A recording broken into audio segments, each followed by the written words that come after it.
Hello नमस्कार साथियों, स्वागत है आप सभी का करंट अफेयर की एक और महत्वपूर्ण वीडियो में। फ्रेंड्स, यहाँ पे हम लोग पढ़ेंगे पेट की परीक्षा के को ध्यान में रखते हुए। पेट की मैं बात कर रहा हूँ, पेट की परीक्षा को ध्यान में रखते हुए यहाँ पे सारे क्वेश्चन होंगे। बाकी आप अन्य परीक्षा की भी तैयारी कर रहे हैं तो वो इम्पोर्टेंट आपके लिए होगा, लेकिन मैं फिलहाल तो पेट की परीक्षा को ज़्यादा टारगेट कर रहा हूँ। ठीक है, तो करंट अफेयर की वीडियो स्टार्ट करूँ उससे पहले आपको बताना है, ये आपके लिए स्टैटिक जीके का क्वेश्चन पहला है और आज मैं दो क्वेश्चन आपके लिए लाया हूँ स्टैटिक जीके का, दोनों आपको बताने हैं। तो पहला लिखा है, काकोरी षड्यंत्र में कौन सा संगठन शामिल था? पहला ऑप्शन है अनुशीलन समिति, दूसरा है हिंदुस्तान रिपब्लिकन आर्मी, तीसरा भारतीय राष्ट्रीय सेना या युगांतर समिति। ये आपके सामने चार ऑप्शन है, इनमें से कौन सा सही होगा? और इस क्वेश्चन का सही जवाब मैं आपको वीडियो के एंड में दे भी दूंगा। तो चलिए अगला क्वेश्चन भी देख लीजिए कौन सा है। अगला लिखा हुआ है, पैन कार्ड जो कि आयकर विभाग द्वारा जारी किया जाता है, जो कि आयकर विभाग द्वारा जारी किया जाता है, कितने अंकों का होता है ना? कितने डिजिट्स उसमें होते हैं आपको ये बताना है, 10, 12, 13 या 16, इनमें से कौन सा सही जवाब होगा? तो इन दोनों का आंसर मैं आपको वीडियो के एंड में बताऊंगा। तो चलिए करते हैं आज की करंट अफेयर की वीडियो को स्टार्ट। देखेंगे यहाँ पे पहला क्वेश्चन लिखा है, नई शिक्षा नीति लागू करने वाला देश का पहला राज्य कौन सा बन गया है? तो नई शिक्षा नीति लागू करने वाला देश का पहला राज्य बन गया उत्तराखंड। आपको इस क्वेश्चन को तो खैर ऐसे के ऐसे ही याद कर लेना है कि नई शिक्षा नीति लागू करने वाला देश का पहला राज्य उत्तराखंड बन गया। अब नई शिक्षा नीति या फिर शिक्षा नीति से संबंधित और जो भी महत्वपूर्ण बातें हैं उनको थोड़ा बहुत हम लोग समझ लेते हैं, जितना आपकी परीक्षा के लिए इंपॉर्टेंट है। तो चलिए फटाफट के अंदाज में समझते हैं शिक्षा नीति से संबंधित सारे महत्वपूर्ण प्रश्न। तो फ्रेंड्स, अगर हम लोग शिक्षा नीति की बात करें इंडिया में, तो ये तो खैर आपको क्वेश्चन याद रखना है कि नई शिक्षा नीति जो न्यू एजुकेशन पॉलिसी उसको लागू करने वाला देश का पहला राज्य कौन सा हो गया? वो तो उत्तराखंड हो गया। और अगर नई शिक्षा नीति की बात करें या फिर शिक्षा नीति की अगर हम इंडिया में बात करें तो 1986 में फ्रेंड्स सबसे पहली बार आती है, 1986 में आती है। और फिर इसमें 1992 में होता है अमेंडमेंट, संशोधन होता है, 1992 में इसमें होता है संशोधन। तो ये चीज आपको ध्यान रखनी कि 1986 की शिक्षा नीति थी, जिसमें कि 1992 में क्या होता है, एक बार संशोधन होता है। और अब जो नई शिक्षा नीति आई, मतलब इसमें एक बार और संशोधन हो रहा है। तो फ्रेंड्स वो आई है 2020 में आई है, और के कस्तूरी रंगन, आप इनका नाम याद रखना, के कस्तूरी रंगन की समिति, आपको ध्यान रखना कस्तूरी रंगन की अध्यक्षता में ये जो समिति बनाई गई है ना, कस्तूरी रंगन की अध्यक्षता में एक समिति बनाई गई है। इनका नाम याद रखना कस्तूरी रंगन, है ना। जब तो जिंदगी में रंग आ जाएगा ना, अगर कोई नई नई तरीके से पढ़ाई करेगा तो जिंदगी में रंग आ जाएगा, रंगन। तो आप याद रखना, न्यू एजुकेशन पॉलिसी कस्तूरी रंगन, तो जिंदगी में रंग कौन लाएगा? रंगन। ओके, तो आप ध्यान रखेंगे 2020 में फ्रेंड्स ये पॉलिसी आती है। और इस पॉलिसी में एक टारगेट क्या सेट किया गया है कि 2030 तक, 2030 तक 100% ग्रॉस इनरोलमेंट जो हो जाएगा वो 100% हो जाएगा एट द प्राइमरी लेवल, है ना। जो 5th तक के बच्चे हैं उनको 100% जो है उनका एडमिशन लिया जाएगा स्कूल्स में। और ये इनका टारगेट है 2030 तक 100% जो है ग्रॉस इनरोलमेंट होना चाहिए at the primary level. Getting it? जो सिक्स, मतलब मैं बात कर रहा हूँ 5th क्लास तक की ना, 5th क्लास तक 100% एडमिशन लेंगे। ओके, और महत्वपूर्ण बात जो आपको ध्यान रखनी है वो ये है कि जीडीपी जो है इंडिया की, उसका 6% जो है वो इस पे खर्च किया जाएगा। ये चीज भी आपको ध्यान रखनी है कि जीडीपी का 6%, जीडीपी क्या होती है आपको सीधी सीधी भाषा में समझा दूं, किसी देश के भीतर एक तरह से कह सकते हो समस्त वस्तुओं का जो अंतिम मूल्य होता है ना, एक वर्ष के भीतर उत्पादित समस्त वस्तुओं का अंतिम मूल्य जो होता है वो जीडीपी कहलाता है। और सरल भाषा में समझाएं आपको तो ये कह सकते हैं कि अगर मान लीजिए पूरे देश ने मिलकर 100 रुपया कमाया है, तो उस 100 रुपए में से 6 रुपए जो है वो शिक्षा पर खर्च दिए जाएंगे। कहने का मतलब ये है। तो जीडीपी का 6% आपको ध्यान रखना है। ओके, और जो नई शिक्षा नीति है उसके तहत जो कैटेगरी है वो 5+3+3+4, इस क्रम को जरा सा ध्यान रखना कि पहले 5 साल किस लेवल पे पढ़ाई होगी, अगले 3 साल, फिर अगले 3 साल और अगले 4 साल। यहाँ पे जो बच्चे होंगे उनकी उम्र होगी 3 to 18 ईयर, 3 to 18 ईयर होंगे, 3 से 18 साल तक के बच्चे होंगे फ्रेंड। और ये 3 आपको ध्यान रखना, 5 पहले 4 लास्ट में, बीच में 2 बार 3 है, ऐसे आपको याद रहेगा। 5 पहले और 4 लास्ट में है, बीच में 3 2 बार है। तो ये नई शिक्षा नीति इस क्रम में आपको ध्यान रखना है, 5+3+3+4, और 3 से 18 साल तक के बच्चे रहेंगे। यहाँ पे 6% जीडीपी का खर्च किया जाएगा और 2030 तक 100% ग्रॉस एनरोलमेंट की बात की गई है। बाकी आपको मैंने यहाँ पे सारी बातें बताई, कस्तूरी रंगन जी का नाम याद रखना। ये सारी बातें महत्वपूर्ण थी शिक्षा नीति से संबंधित। और एक चीज ध्यान रखना, इसी के तहत कहा गया कि जो 5th तक बच्चे होंगे, जिनकी मैं 100% की बात कर रहा था, 5th तक के बच्चों को जो शिक्षा प्रोवाइड की जाएगी, जो एजुकेशन दी जाएगी, वो फ्रेंड्स मातृभाषा में दी जाएगी। इस चीज का भी थोड़ा ध्यान रखना ना, ये चीज भी यहाँ पे टारगेट रखा गया है। तो ये सारी बातें ध्यान रखना। चलते हैं अगले क्वेश्चन पे। नेक्स्ट क्वेश्चन यहाँ पे लिखा हुआ है फ्रेंड्स, लिखा है कि चौथा नंबर क्वेश्चन देखेंगे, औषधि उपयोग के लिए भांग को, यहाँ पे भांग कर लेंगे, भांग को वैध बनाने वाला पहला एशियाई देश कौन सा बन गया है? तो देखेंगे बड़ा आसान सा क्वेश्चन, आप एक बार पढ़ेंगे आपको याद रहेगा। ये हो जाएगा थाईलैंड, और थाईलैंड से आपको याद रखना है इसको जो है सफेद हाथियों का देश कहा जाता है। थाईलैंड को सफेद हाथियों का देश, हाथी की बात करें एलिफेंट ना, सफेद हाथियों का देश इसको बोलते हैं।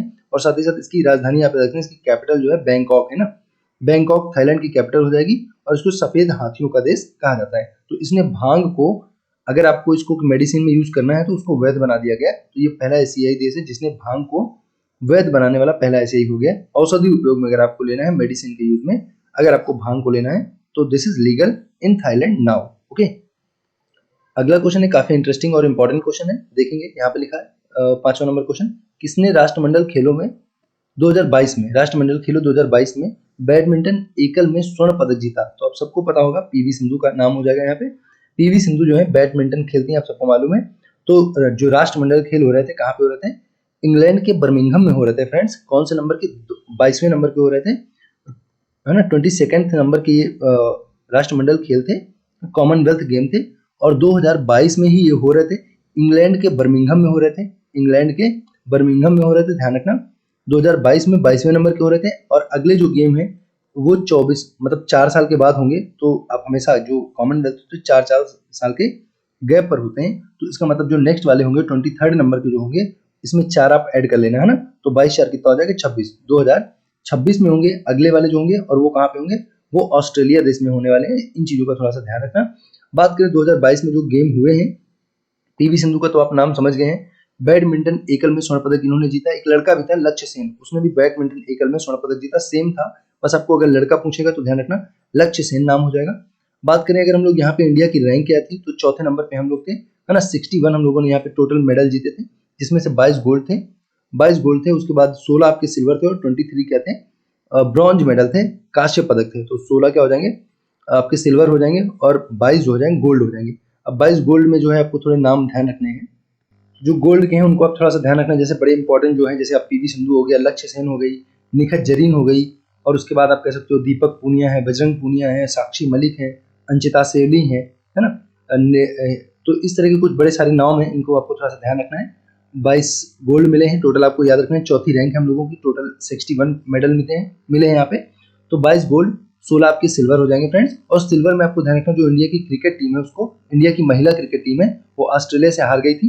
तो आपको ध्यान रखना है यहाँ पे इंडियन की जो वुमेन्स क्रिकेट टीम है उसको क्या मिला था? सिल्वर मिला था। तो इसका जरूर ध्यान रखना। बाकी 23 ब्रॉन्ज है, ज्यादा इंपॉर्टेंट होते नहीं है, ठीक है। तो अगर हम लोग कॉमनवेल्थ की बात करें तो ये पहली बार कब हुए थे? 1930 में कनाडा में हुए थे। 1930 कनाडा के हैमिल्टन में हुए थे। आपको ये मैंने पिछली वीडियो में सारी इन्फॉर्मेशन दी है, एक तरह से मैं बस रिवीजन आपका करवा रहा हूँ। तो 1930 हैमिल्टन कनाडा में ही हुए थे पहली बार, और जो इस बार के हुए थे इंग्लैंड के बर्मिंघम में हुए थे, 22वें थे। अगले वाले ऑस्ट्रेलिया में होने वाले हैं। और इंडिया की रैंक चौथी थी, नंबर 1 पर कौन था? ऑस्ट्रेलिया, दूसरे नंबर पर इंग्लैंड था, और तीसरे नंबर पर कनाडा था, कनाडा, और चौथे नंबर पर अपना प्यारा भारत था ना। तो चौथे नंबर पे हम लोग थे, इस चीज का थोड़ा ध्यान रखना। यही सारे इंपॉर्टेंट क्वेश्चन बनने वाले हैं। और अगर हम लोग बात करें जो कॉमनवेल्थ गेम था, यहाँ पे आदर्श वाक्य क्या था, है ना। तो आदर्श वाक्य जो था वो था games for all, games for all. आपको ध्यान रखना गेम्स फॉर ऑल हो जाएगा, ये आदर्श वाक्य हो जाएगा गेम्स फॉर ऑल। और अगर बात करें पेरी द बुल जो हो जाएगा, पेरी द बुल इसका शुभंकर हो जाएगा। पेरी द बुल एक तरह का टेडी बियर टाइप का होता है, आपको पहले से ही मैंने बताया था, है ना। तो पेरी द बुल एक शुभंकर हो जाएगा, और गेम्स फॉर ऑल इसका आदर्श वाक्य हो जाएगा। तो इतने क्वेश्चन तो कम से कम आपको ध्यान रखने। चलते हैं अगले क्वेश्चन पे। अगला क्वेश्चन देखेंगे फ्रेंड्स, यहाँ पे 6ठे नंबर पे लिखा है कि जी इसको थोड़ा ऊपर कर दो, क्या डिस्टर्ब कर रहे हैं? हाँ चलो कर देते हैं, चलिए, है ना। Okay come on. लिखा है 6ठे नंबर पे, 1 जून 2022 को किस केंद्रीय मंत्रालय ने 2 महीने लंबे हर घर दस्तक अभियान 2.0, है ना, ये 2.0 है, हर घर दस्तक अभियान, नाम याद रखना है, हर घर दस्तक अभियान 2.0 ये नाम है, इस अभियान का नाम है। ओके, तो ये किसने स्टार्ट किया आपसे पूछ रहा है, तो ये किया है स्वास्थ्य मंत्रालय ने, है ना। जो आपका स्वास्थ्य मंत्रालय हेल्थ मिनिस्ट्री है उसने स्टार्ट किया है हर घर दस्तक अभियान 2.0। और बात करें हम लोग अपने जो स्वास्थ्य मंत्री वो कौन है? मनसुख लाल मांडविया, है ना, मनसुख लाल मांडविया। आपको नाम भी याद रखना, कितना इंटरेस्टिंग नाम है। आपका स्वास्थ्य अच्छा रहेगा तो आपका मन बड़ा सुखी रहेगा, है ना। तो मनसुख लाल मांडविया जो है ये आपके हो जाएंगे स्वास्थ्य मंत्री, है ना, हेल्थ मिनिस्टर हो जाएंगे। और ये पूछ रहा है कि हर घर दस्तक 2.0 आपसे पूछ रहा है कि किस केंद्रीय मंत्रालय ने स्टार्ट किया, तो हेल्थ मिनिस्ट्री हो जाएगा। और हेल्थ मिनिस्टर कौन है, स्वास्थ्य मंत्री कौन है, मनसुख लाल मांडविया। ये एक्चुअली है क्या, हर घर दस्तक अभियान 2.0 ये क्या है, तो ये एक तरह से कोविड के टीके जो है, कोविड के टीके जिन लोगों को नहीं लग पाए थे फ्रेंड्स, उन्हीं लोगों को जो है दोबारा से उनके घर पर जाके, किसी कारण से जो लोग छूट गए थे उनके घर पर जाके उनको क्या दिया जाएगा, वैक्सीनेशन उनको किया जाएगा, उनको वैक्सीनेट किया जाएगा। ये चीज आपको ध्यान रखनी। तो हर घर दस्तक अभियान 2.0 ये कोविड वैक्सीन से संबंधित हो जाएगा, उनके घर पर जाकर लगाया जाएगा। स्वास्थ्य मंत्रालय की पहल है, ऑब्वियसली स्वास्थ्य मंत्रालय की होगी, कोई समस्या यहाँ पे होनी नहीं चाहिए। और मनसुख लाल मांडविया जो है हेल्थ मिनिस्टर हो जाएंगे, स्वास्थ्य मंत्री हो जाएंगे। अच्छा, शिक्षा मंत्री कौन है, धर्मेंद्र प्रधान है ना, प्रधान जी पढ़ाएंगे, प्रधान जी ध्यान रखना, प्रधान जी जो है पढ़ाई लिखाई हम लोग की करवाएंगे, प्रधान जी है ना, धर्मेंद्र प्रधान जो है शिक्षा मंत्री है, ध्यान रखना। रेल मंत्री कौन है, अश्विनी वैष्णव है, आप सबको पता होगा रेल मंत्री अश्विनी वैष्णव है। तो ये चीजें थोड़ी सी जो नए नए मंत्री हैं उनको ध्यान में रखना। अगला क्वेश्चन देखेंगे, 16 नंबर क्वेश्चन, 7 नंबर क्वेश्चन लिखा है, 7th लिखा है कि 16 मई 2022 को राजस्थान के किस अभ्यारण्य को भारत के 52 में, है ना, 52 में 22वें बाघ अभ्यारण्य के रूप में नामित किया गया। ये चीज आपको बतानी है। 52वां मतलब 52वां जो है बाघ अभ्यारण्य भारत का कौन सा बन गया है, तो भाई साहब इसका नाम क्या है, इसका नाम आपका हो जाएगा रामगढ़, जस्ट वेट, हाँ जी, इसका नाम हो जाएगा रामगढ़ विषधारी अभ्यारण्य, रामगढ़ विषधारी अभ्यारण्य हो जाएगा इसका नाम, रामगढ़ विषधारी अभ्यारण्य। देखेंगे इंडिया के परिप्रेक्ष्य में पूछेंगे तो ये 52वां है, 52वां है। और अगर राजस्थान के परिप्रेक्ष्य में पूछेगा, अगर राजस्थान का पूछे कि राजस्थान के किस नंबर का है, तो राजस्थान के 4th हो जाएगा फ्रेंड्स। इंडिया का 52वां है, तो आपको ध्यान रखना इंडिया में कितने हो गए हैं, तो कितने हो गए हैं, तो टोटल मिला के जो बाघ अभ्यारण्य है, टाइगर रिजर्व है, वो हो जाएंगे 52, और राजस्थान का 4था हो जाएगा। बात करें प्रोजेक्ट टाइगर कब आया, बड़ा पूछा जाता है, टाइगर प्रोजेक्ट है ना, प्रोजेक्ट टाइगर अगर आप सब पूछे कब आया तो 1973 में आया था, 1973 प्रोजेक्ट टाइगर, आपको ध्यान रखना, बड़ा इंपॉर्टेंट क्वेश्चन है। प्रोजेक्ट टाइगर इंडिया में कब आया, 1973 में आया था, राजस्थान का 4था है। तो इससे पहले के कौन थे, रणथंभौर, सरिस्का और मुकुंदरा। राजस्थान के तीनों ध्यान रखना, बड़े इंपॉर्टेंट, रणथंभौर भी, सरिस्का भी इंपॉर्टेंट है, मुकुंदरा भी इंपॉर्टेंट है, मुकुंदरा तो थोड़ा कम है लेकिन सरिस्का और रणथंभौर तो बहुत इंपॉर्टेंट है ना, ये राजस्थान के हैं। और ये 4थे नंबर का, चौथा वाला तो सबसे इंपॉर्टेंट हो गया है, रामगढ़ विषधारी। देखो नाम से ही लग रहा है, विषधारी, विषधारी है ना, इतना बढ़िया नाम है, याद रहेगा।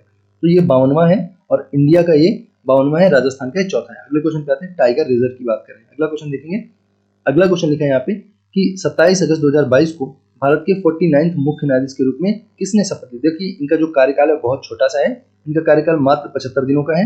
इनका नाम है उदय उमेश ललित, इनको आपको लिखा मिलेगा यू ललित, है ना, इनका नाम क्या मिलेगा, सॉरी, इनका नाम आपको मिलेगा यू ललित लिखा मिलेगा, इनका नाम यू ललित लिखा मिलेगा आपको जब क्वेश्चन आपके सामने रहेगा। तो पूरी उम्मीद है उमेश उदय उमेश ललित नहीं, यू ललित करके आपको नाम दिया जाएगा। तो ध्यान रखना 49 नंबर के क्या है, मुख्य न्यायाधीश हैं 49 नंबर के।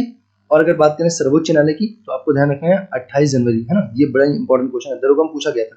28 जनवरी 1950 को जो है इसकी दिल्ली में स्थापना होती है सुप्रीम कोर्ट की। और आर्टिकल 124 में संविधान के आर्टिकल अनुच्छेद 124 में कहा गया कि भारत का एक सर्वोच्च न्यायालय होगा, है ना।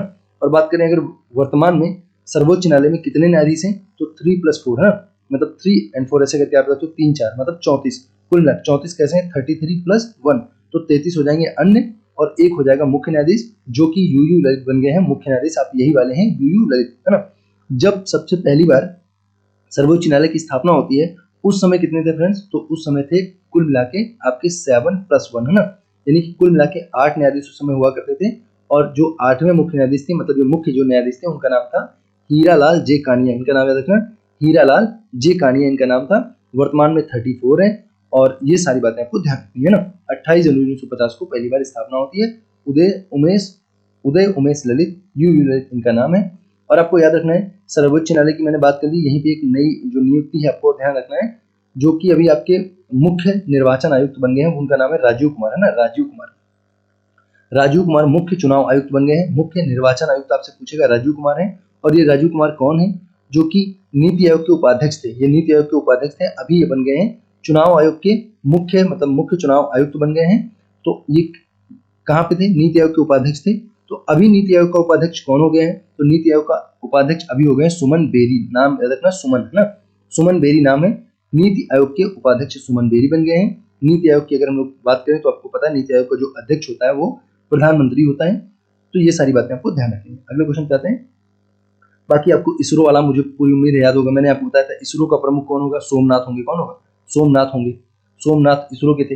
मैंने आपको डीआरडीओ को बताया था, कामत बताया था, कामत है ना, समीर कामत, वी समीर कामत मैंने बताया था डीआरडीओ की। और डीआरडीओ की 1958 में स्थापना होती है, इसकी होती है 1969 में, 15 अगस्त 1969 को होती है। और ये होती है, इसका जो बेंगलुरु में मुख्यालय हो जाएगा, बेंगलुरु में, और इसका मुख्यालय कहाँ पे हो जाएगा, दिल्ली में हो जाएगा। डीआरडीओ का दिल्ली में मुख्यालय, डीआरडीओ का दिल्ली में है ना। समीर कामत यहाँ के हेड हो गए हैं और सोमनाथ यहाँ के हेड हो गए, इसरो के हेड हो गए, ध्यान रखना ना। ओके, ये सारी बातें, इसका ईयर भी याद रखना, दोनों का इंपॉर्टेंट है। अगले क्वेश्चन पे आते हैं। अगला क्वेश्चन लिखा है, जिनेवा में विश्व स्वास्थ्य सभा के 75वें, यहाँ भी वे होगा है ना, 75वें सत्र को किस केंद्रीय मंत्री ने संबोधित किया। देखिए यहाँ पे स्वास्थ्य की बात चली, फिर से भी बात हो गई, तो स्वास्थ्य मंत्री ही करेंगे। स्वास्थ्य मंत्री कौन है, मनसुख मांडविया है, आपको पता है। मन सुखी रहेगा अगर आपका स्वास्थ्य सही रहेगा। आइए देखें, जिनेवा की बात चल रही है, स्वास्थ्य संगठन की बात चल रही है, तो देखिए 7 अप्रैल 1948 को जो है WHO की स्थापना होती है। किसकी स्थापना होती है, WHO, वर्ल्ड हेल्थ ऑर्गेनाइजेशन है ना। 7 अप्रैल 1948 को स्थापना होती है। स्विट्जरलैंड के जिनेवा में इसका क्या हो जाएगा, हेडक्वार्टर हो जाएगा, मुख्यालय हो जाएगा। And there are 194 member countries in WHO, ध्यान रखना है कितनी है, 194 जो है सदस्य देश है WHO में, ये चीज ध्यान रखनी है। स्विट्जरलैंड के जिनेवा में मुख्यालय हो जाएगा। 48 में स्थापना होती है, अपनी आजादी कब होती है, 1947 में ना, 1947 में, उसी में एक साल जोड़ लेना, WHO की स्थापना हो जाएगी। 1948 में स्थापना होती है और 7 अप्रैल को विश्व स्वास्थ्य दिवस इसी के लिए मनाया जाता है, विश्व स्वास्थ्य दिवस इसीलिए मनाया जाता है, ध्यान रखना। अगले क्वेश्चन पे आते हैं। अगला क्वेश्चन लिखा है 10 नहीं है, 10वां नंबर क्वेश्चन है। यहाँ पे लिखा है मई 2022 में किस देश ने, हाँ जी देखेंगे, मई 2022 में किस देश ने वीडियो कॉन्फ्रेंस के माध्यम से ब्रिक्स देशों के विदेश मंत्रियों की मेजबानी की, आपको ये बताना है। एक तरह से ये पूछना चाह रहा है कि 2022 में ब्रिक्स की मेजबानी किसने की ना, ब्रिक्स की बात चल रही है, तो आंसर आप देख पा रहे हैं, यहाँ पे चाइना लिखा है, चीन हो जाएगा। ब्रिक्स की 2022 की जो मेजबानी कौन करेगा, चीन करेगा। और देखिए क्रम जो लगा है ना, ये ब्रिक्स, आप यहाँ देख सकते हैं, Brazil, Russia, India, China and South Africa. तो पहले साउथ अफ्रीका नहीं हुआ करता था, पहले सिर्फ ब्रिक था और बाद में ब्रिक्स हो गया। कैसे हुआ, अब देखिए, Brazil, Russia, India and China, तो इसी क्रम में बैठक होती। देखो पिछला वाला 2021 वाला कहाँ हुआ था, भारत में हुआ था, तो आप देख सकते हैं यहाँ पे 2021 का कहाँ पे हुआ था, भारत में हुआ था। तो अब देखें, जैसे यहाँ पे इंडिया था ना, अब इंडिया के बाद किसका नंबर आ गया, चाइना का। तो जिस क्रम में इसका नाम लिखा है, इसी क्रम में यहाँ पे बैठक भी होती है, तो इस चीज को आपको ध्यान रखना है। चाइना के बाद कहाँ होगा, साउथ अफ्रीका में होगा ना। तो आपको ध्यान रखना, 2022 में चीन ने किया और 2021 अगर आपसे पूछेगा तो इंडिया, ध्यान रखना। और अगर हम लोग बात करें ब्रिक्स की, तो आपको देखना है, ये नो यहाँ पे कुछ भी नहीं है, आपको बताना है ब्रिक्स की स्थापना 2006 में की गई है ना, 2006 में की गई। और बता, यहाँ पे कहा गया कि 2009 में पहली बैठक कहाँ पे, तो कुछ हो सकता है प्रिंटिंग में दिक्कत, तो देख लेना। 2006 में स्थापना होती है ब्रिक्स की और 2009 में रूस में पहली बैठक होती है। ध्यान, बस आपको मुद्दे पर आना है।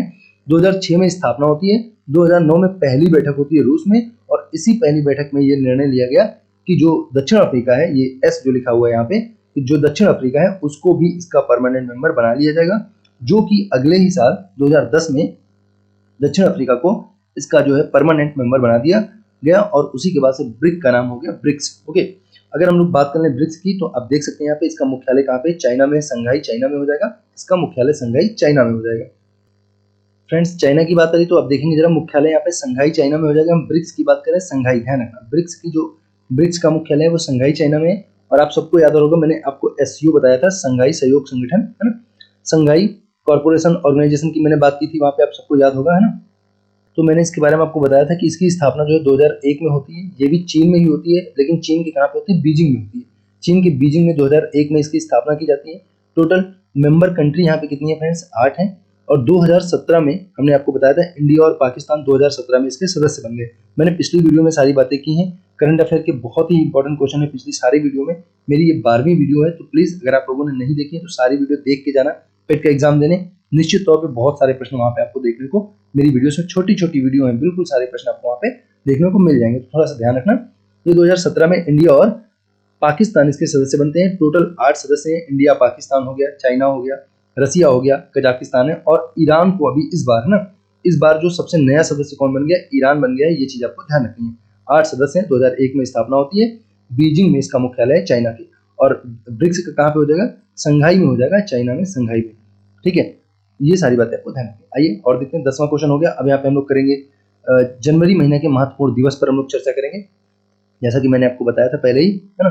तो जनवरी महीना के हम लोग जो महत्वपूर्ण डे हैं जनवरी महीना के, उनको हम लोग डिस्कस करेंगे। यहाँ पे देखेंगे 4 जनवरी को क्या मनाया जाता है, विश्व ब्रेल दिवस मनाते हैं। ब्रेल क्या होता है फ्रेंड्स, ये एक प्रकार के जो दृष्टिबाधित लोग होते हैं, जो लोग देख नहीं सकते हैं, उनके लिए एक प्रकार की भाषा होती है ना, दृष्टिबाधित लोगों के लिए, जिसका आविष्कार लुई ब्रेल नाम के एक वैज्ञानिक थे। इनका नाम ही ब्रेल था ना, लुई ब्रेल नाम के वैज्ञानिक थे, और इन्हीं के नाम पर इस भाषा का नाम मतलब ब्रेल लैंग्वेज रखा गया। तो आपको ध्यान रखना है, इन्हीं की याद में 4 जनवरी को विश्व ब्रेल दिवस मनाते हैं।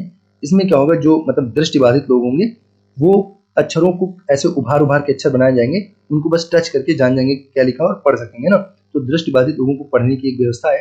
4 जनवरी को इंपॉर्टेंट है, ध्यान रखना, विश्व ब्रेल दिवस मनाते हैं। अगला क्वेश्चन देखेंगे, ये अच्छा नहीं है, छोड़ दीजिए इसको। अगला 9 जनवरी, वेरी वेरी इंपॉर्टेंट है। आपको पता है 9 जनवरी को क्या मनाते हैं, भारतीय प्रवासी दिवस मनाते हैं, इंडियन एनआरआई डे मनाते हैं, भारतीय प्रवासी दिवस। आपको सबको पता होगा 21 वर्ष के बाद गांधी बाबा साउथ अफ्रीका से 1915 में साउथ दक्षिण अफ्रीका से गांधी बाबा 21 वर्ष के बाद आते हैं, और इन्हीं की याद में, गांधी जी की याद में, हम लोग इनके आने की खुशी में विश्व प्रवासी दिवस हम लोग जनवरी क्या मनाते हैं, 9 जनवरी को भारतीय प्रवासी दिवस के रूप में हम लोग मनाते हैं। 1915 में गांधी जी आए थे, 21 साल के बाद आए थे, और कहाँ से आए थे, दक्षिण अफ्रीका से आए थे, आपको ध्यान रखना है। अगला क्वेश्चन लिखा है 10 जनवरी, विश्व हिंदी दिवस मनाते हैं 10 जनवरी को। लेकिन अगर आप राष्ट्रीय हिंदी दिवस, आपसे ध्यान रखना इंपॉर्टेंट है, 10 जनवरी को विश्व हिंदी दिवस, लेकिन अगर राष्ट्रीय हिंदी दिवस पूछेगा तो आप सबको पता होगा 14 सितंबर हो जाएगा, है ना, 14 सितंबर हो जाएगा। ओके, 14 सितंबर हो जाएगा, 14 सितंबर 1949, 49 को हिंदी को राजभाषा के रूप में दर्जा दिया गया। कौन सी भाषा, राजभाषा ना, राजभाषा, कोई राष्ट्रभाषा हम लोगों की नहीं है, हिंदी क्या है, राजभाषा है। 14 सितंबर 1949 को हिंदी को, 49 को ना, हिंदी को राजभाषा का दर्जा दिया गया। तो विश्व हिंदी दिवस की अगर बात करेंगे तो 10 जनवरी, और अगर राष्ट्रीय हिंदी दिवस की बात करेंगे तो 14 सितंबर 1949 से मनाया जाता है, 14 सितंबर उसका सही जवाब हो जाएगा।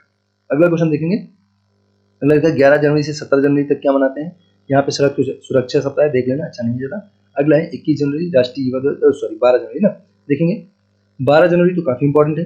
स्वामी विवेकानंद जी की याद में 12 जनवरी को क्या मनाते हैं, राष्ट्रीय युवा दिवस, और 12 अगस्त को विश्व युवा दिवस। आपको ध्यान रखना है 12 अगस्त है ना, अगर विश्व के परिप्रेक्ष्य में पूछेगा तो 12 अगस्त हो जाएगा, और अगर राष्ट्रीय युवा दिवस पूछेगा तो 12 जनवरी स्वामी विवेकानंद जी का हैप्पी बर्थडे होता है, ध्यान रखना 12 जनवरी। अगला क्वेश्चन देखेंगे, फिर यहाँ पे 14 लिखा है, ज्यादा इंपॉर्टेंट है नहीं। अगला 15 लिखा है, 15 इंपॉर्टेंट है, बढ़िया है, अच्छा क्वेश्चन, ध्यान रखना 15 इंपॉर्टेंट है। 15 जनवरी को भारतीय सेना दिवस, मतलब थल सेना की बात चल रही है, भारतीय थल सेना दिवस मनाते हैं 15 जनवरी को, ध्यान रखना। ओके, अगला क्वेश्चन एनडीआरएफ, ये भी ज्यादा इंपॉर्टेंट नहीं है, छोड़ सकते हो, 19 जनवरी को मनाते हैं एनडीआरएफ डे। अगला है 23 जनवरी, काफी इंपॉर्टेंट है, बहुत इंपॉर्टेंट है। 23 जनवरी को आप देखेंगे यहाँ पे क्या मनाते हैं, पराक्रम दिवस मनाते हैं, सुभाष चंद्र बोस जी की याद में, है ना, सुभाष चंद्र बोस, है ना, इनको क्या बोलते थे, नेताजी बोलते थे। इन्होंने कौन सा नारा दिया था, दिल्ली चलो, है ना, नेताजी ने कहा था दिल्ली चलो। तो आपको ध्यान रखना 23 जनवरी को पराक्रम दिवस सुभाष चंद्र बोस जी की याद में मनाते हैं। और सुभाष चंद्र बोस जी से जो बनने वाला एक बड़ा इंपॉर्टेंट क्वेश्चन है, हरिपुरी और त्रिपुरा अधिवेशन के बारे में पूछता है, बड़े इंपॉर्टेंट है, 1938 में और 1939 में, 39 में, इन दोनों को आपको बड़े इंपॉर्टेंट ध्यान रखना है। 1938 में हरिपुरा में होता है, और 1939 में त्रिपुरी में जो है अधिवेशन होता है फ्रेंड, त्रिपुरा नहीं है, त्रिपुरी की बात चल रही है ना, 1900। और यहीं पर गांधी जी के कैंडिडेट थे पट्टाभी सीतारमैया, उनको सुभाष चंद्र बोस जी ने हरा दिया था, जिसकी वजह से गांधी जी से इनका मनमुटाव हो गया था और इन्होंने त्यागपत्र दे दिया था। तो 1939 में जब पट्टाभी सीतारमैया को हरा दिए और त्यागपत्र दे दिए, तो उसके बाद जो है अध्यक्ष कौन बन जाता है, उसके बाद अध्यक्ष यहाँ पे बन जाते हैं आपके डॉक्टर राजेंद्र प्रसाद जी, यहाँ पे अध्यक्ष बनते, ध्यान रखना इंपॉर्टेंट बात है, डॉक्टर राजेंद्र प्रसाद जी यहाँ पे क्या बन जाते हैं, अध्यक्ष बन जाते हैं 1939 में। मैंने कांग्रेस से बनने वाले जितने सारे क्वेश्चन है ट्रिक से मैंने अपनी वीडियो में समझाया है। अगर आप लोगों ने वीडियो नहीं देखी है तो प्लीज जाइए, विजिट कीजिए, देखिए, सारे जितने क्वेश्चन संभव है वो सारे क्वेश्चन मैंने ट्रिक से बताए हैं, उससे बाहर एक भी क्वेश्चन नहीं बनेगा। तो प्लीज अगर आपने नहीं देखा तो देखिए उसको ना। तो 23 जनवरी पराक्रम दिवस हो जाएगा। 24 जनवरी की बात कर लेंगे हम लोग, तो ये इंपॉर्टेंट ज्यादा है नहीं, अंतर्राष्ट्रीय शिक्षा दिवस। 24 जनवरी को बालिका दिवस की तरह से आपको याद रखना, राष्ट्रीय बालिका दिवस है 24 जनवरी को, राष्ट्रीय बालिका दिवस। अगला है 25 जनवरी, 25 जनवरी बहुत इंपॉर्टेंट है, मतदाता दिवस की तरह से आपको याद रखना, राष्ट्रीय मतदाता दिवस 25 जनवरी हो जाएगा, राष्ट्रीय मतदाता दिवस। ओके, पर्यटन दिवस भी ज्यादा इंपॉर्टेंट नहीं। अगला देखेंगे 26 जनवरी, आप सबको पता है, कोई समस्या यहाँ पे नहीं है। रिपब्लिक डे होता है, गणतंत्र दिवस होता है, गणतंत्र दिवस हो जाएगा, रिपब्लिक डे हो जाएगा। अंतरराष्ट्रीय सीमा शुल्क दिवस होता है, ज्यादा इंपॉर्टेंट है नहीं। अगला देखेंगे 27 जनवरी, प्रलय आ गया भाई, प्रलय तो बिल्कुल इंपॉर्टेंट नहीं, इसको बिल्कुल छोड़ दो, गंदी बात होती है ना। उसके बाद देखेंगे 28 नंबर पे, 28 जनवरी लाल बहादुर शास्त्री की जयंती होती है, ये भी ज्यादा इंपॉर्टेंट नहीं है। 30 जनवरी आप देखेंगे विश्व कुष्ठ उन्मूलन दिवस, है ना, तो विश्व कुष्ठ रोग का उन्मूलन करेंगे 30 जनवरी को, ये बहुत इंपॉर्टेंट है। और इसी के साथ गांधी जी को इसी दिन नाथूराम गोडसे ने गोली मारी थी, तो आप यहाँ से कह सकते हैं कि 30 जनवरी के दिन लोग क्या मनाते हैं, शहीद दिवस भी मनाते हैं, शहीद दिवस है ना। तो शहीद दिवस भी, गांधी जी को गोली मार दी गई थी, शहीद दिवस भी 30 जनवरी को मनाते हैं। और विश्व कुष्ठ रोग उन्मूलन दिवस भी 30 जनवरी को मनाया जाता है, आपको ध्यान रखना है। तो चलिए एक बार जल्दी से रिवीजन कर लेते हैं, और जो आपको आंसर बताना था वो आंसर भी बता देता हूँ ऊपर वाले क्वेश्चन का। और यहाँ पे आपको चलिए एक चीज और दिखा देते हैं, यहाँ पे लिखा है प्लीज सपोर्ट एंड सब्सक्राइब, ये आपकी अपनी नैतिक जिम्मेदारी है ना, इसे अपना ही चैनल समझ के प्रमोट कीजिए, बढ़ाइए धीरे धीरे, है ना। तो चलिए आज करते हैं, यहाँ पे हम लोग क्या करते हैं, रिवीजन फटाफट। आपको पहले इसके आंसर बताता हूँ। चलिए देखिए, यहाँ पे लिखा है काकोरी षड्यंत्र में कौन सा संगठन शामिल था, तो आपको बताना है यहाँ पे क्या हो जाएगा। इसका मैं बस सही जवाब बता दूं, नहीं तो वीडियो बहुत लंबी हो जाएगी, है ना, ज्यादा डिटेल में हम इसमें बात नहीं करेंगे। इसका सही जवाब हो जाएगा हिंदुस्तान रिपब्लिकन आर्मी। और काकोरी कांड का नाम बदल के क्या रख दिया गया है, आपको पता है, काकोरी ट्रेन एक्शन ने, काकोरी ट्रेन एक्शन रख दिया है योगी सरकार ने, है ना। काकोरी ट्रेन एक्शन ये कब होती है, ये जरूर ध्यान रखना, 9 अगस्त 1925 को होती है, लखनऊ के पास है काकोरी क्षेत्र। आपको इतना तो कम से कम याद रखना, 9 अगस्त 1925 काकोरी षड्यंत्र, ध्यान रखना। अगला क्वेश्चन देखेंगे, तो कौन सा इसका सही जवाब हो जाएगा, Hindustan Republican Army, option number B हो जाएगा इसका सही जवाब। अगला देखेंगे, अगर क्या पूछा कि पैन कार्ड में कितने अंक होते हैं, तो पैन कार्ड में फ्रेंड्स होते हैं आपके 10 अंक हो जाएंगे। और अगर आधार कार्ड आपसे पूछा तो यहाँ पे 12 अंक हो जाते हैं। आधार कार्ड में 12 अंक होते हैं, पैन कार्ड में 10 अंक होते हैं, आपको ध्यान रखना है। अगला क्वेश्चन देखेंगे, नई शिक्षा नीति लागू करने वाला देश का पहला राज्य कौन सा बन गया, उत्तराखंड बन गया है। 1986 में आती है, 92 में संशोधन होता है। उसके बाद 2020 में कस्तूरी रंगन की जो है एक तरह से अध्यक्षता में समिति बनाई जाती है, जिसमें 2030 तक ये सारी बातें मैंने आपको बता दी हैं। जीडीपी का 6%, कक्षा 5 तक की बात की गई है। और यहाँ पे जो स्ट्रक्चर है वो क्या है, वो जरूर याद रखना, 5+3 और +4, है ना, ये चीज ध्यान रखना। अगला क्वेश्चन करते हैं। अगला क्वेश्चन लिखा है, औषधि उपयोग के लिए भांग को वैध किसने बना दिया, तो भांग को थाईलैंड ने बना दिया। और थाईलैंड को सफेद हाथियों का देश कहते हैं। साथ ही साथ मैंने कहा थाईलैंड की कैपिटल बैंकॉक हो जाएगी। अगला क्वेश्चन लिखा है, किसने राष्ट्रमंडल खेलों 2022 में बैडमिंटन एकल में स्वर्ण पदक जीता, तो पीवी सिंधु और लक्ष्य सेन का भी नाम याद रखना है, वो लड़का है और ये महिला में जीती है ना, पीवी सिंधु हो जाएंगे, इनका ध्यान रखना। अगला क्वेश्चन लिखा है, बाकी मैंने जितनी डिटेल बताई प्लीज अपने मन से उसका रिवीजन कर लेना, है ना। कॉमनवेल्थ में मैंने जो बताया आपको। अगला लिखा है, 1 जून 2022 को किस केंद्रीय मंत्रालय ने 2 महीना लंबे हर घर दस्तक अभियान, आप सबको पता, स्वास्थ्य मंत्रालय, मनसुख मांडविया 2.0 हर घर दस्तक अभियान कोविड-19 से संबंधित। अगला क्वेश्चन लिखा है, 16 मई 2022 को राजस्थान के किस अभ्यारण्य को भारत का 52वां, तो रामगढ़ विस्तारी हो जाएगा, इंडिया का 52वां हो जाएगा। और रणथंभौर सरिस्का मुकुंदरा के बाद राजस्थान का ये चौथा हो जाएगा, ध्यान रखना। रणथंभौर सरिस्का और मुकुंदरा, ध्यान रखना। रामगढ़ विस्तारी इसका नाम है, बहुत इंपॉर्टेंट है। अगर 27 अगस्त 2022 को भारत के 49 नंबर के मुख्य न्यायाधीश कौन बने, तो उदय उमेश ललित हो जाएंगे, यू ललित इनका नाम है। बाकी जितनी मैंने डिटेल आपको बताई है, 28 जनवरी 1950 को स्थापना होती है, आर्टिकल 124 है, इस समय 34 है। राजीव कुमार के बारे में मैंने आपको बताया, पहले हीरालाल जेकानिया थे, ये मैंने आपको बताई सारी बातें, ध्यान। सोमनाथ कामत, ये सब डीआरडीओ इसरो, ध्यान रखना। अगला लिखा है, जिनेवा में विश्व स्वास्थ्य संगठन में आपको बताना है, जिनेवा में विश्व स्वास्थ्य सभा के 75वें सत्र को किस केंद्रीय मंत्री ने संबोधित किया, तो मनसुख मांडविया हो जाएंगे। WHO के बारे में मैंने सारी बातें बताई, 194 सदस्य हैं। 7 अप्रैल 1948 को स्थापना होती है, अपने देश की आजादी के 1 साल बाद। अगला लिखा है, 10वां क्वेश्चन है, मई 2022 में किस देश ने वीडियो कॉन्फ्रेंस के माध्यम से ब्रिक्स देशों के विदेश मंत्रियों की मेजबानी की, आपको बताना है। तो ब्रिक्स की मेजबानी 2022 में चाइना ने की है फ्रेंड्स। और अगर बात करें इंडिया ने कब की थी, तो इससे पिछले साल 2021 में की थी। बाकी 2006 में स्थापना होती है, 2009 में पहली बैठक होती है, संघाई चाइना में इसका मुख्यालय हो जाएगा। एससीओ का मुख्यालय आपको पता है कहाँ पे हो जाएगा, ये हो जाएगा बीजिंग में हो जाएगा। 8 सदस्य हैं एससीओ में। संघाई सहयोग संगठन के बारे में मैंने आपको पहले ही बताया है। तो ये था इंड इस वीडियो का। Thanks for watching and God bless you all.